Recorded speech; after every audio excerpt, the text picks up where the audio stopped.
loves.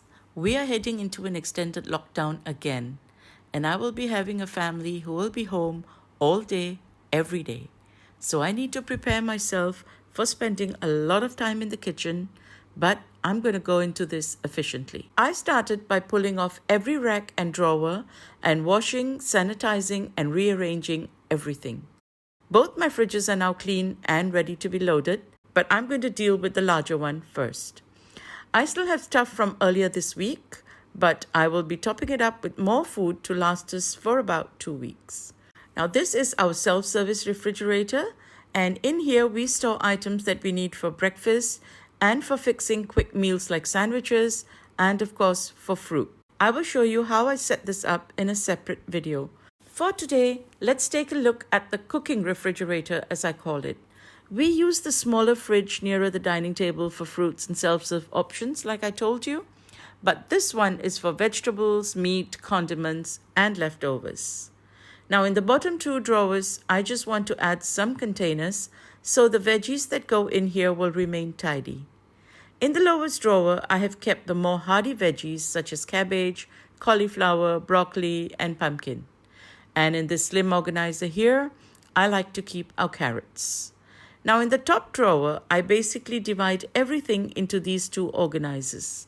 Since I will be meal prepping tomorrow, I'm just going to put the French beans and lady's fingers in the front along with the bean sprouts.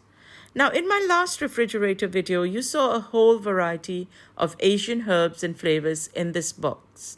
But I have actually already blended and frozen the spices, so I only need to stock up on chilies, green and red, and some lemongrass.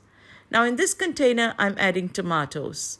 In here, I'm going to put away my greens, which I will prep tomorrow because I'm really too tired today. Also, we always keep bell peppers handy, so I'm going to leave an empty organizer for those right here. I'm still using the same storage solution from earlier, and it has been working so well for me. Along with that, I also store other small items like cherry tomatoes, enoki mushrooms in an inch of water, and sometimes even nuts and seeds.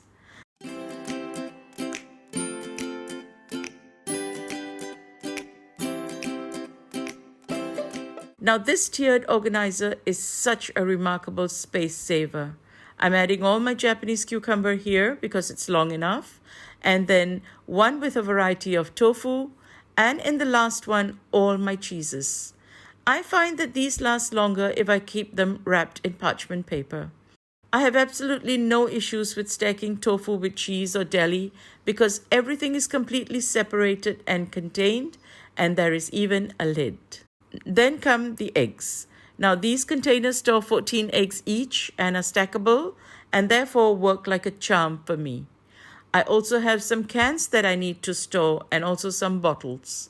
I like being practical about things when it comes to repacking, and I don't just create extra work. I do repack things where necessary, like this Korean gochujang, which I plan to use at some point, and I'm going to put it into a mason jar and freeze it until further notice.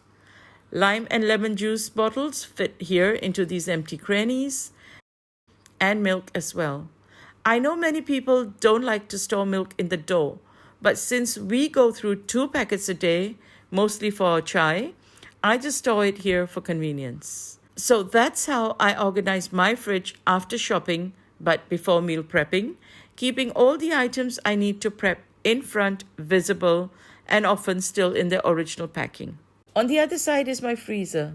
So I start with these boxes. In this bin, I will add packets of chicken and meat, again filed for easy retrieval. This container is frosted and it is from the dollar store.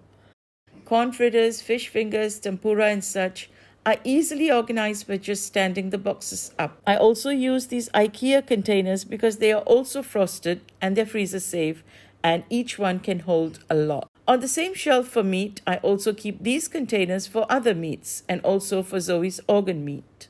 Now these containers have some medicinal herbs, basically for cough and asthma, which I brew when my dad has congestion.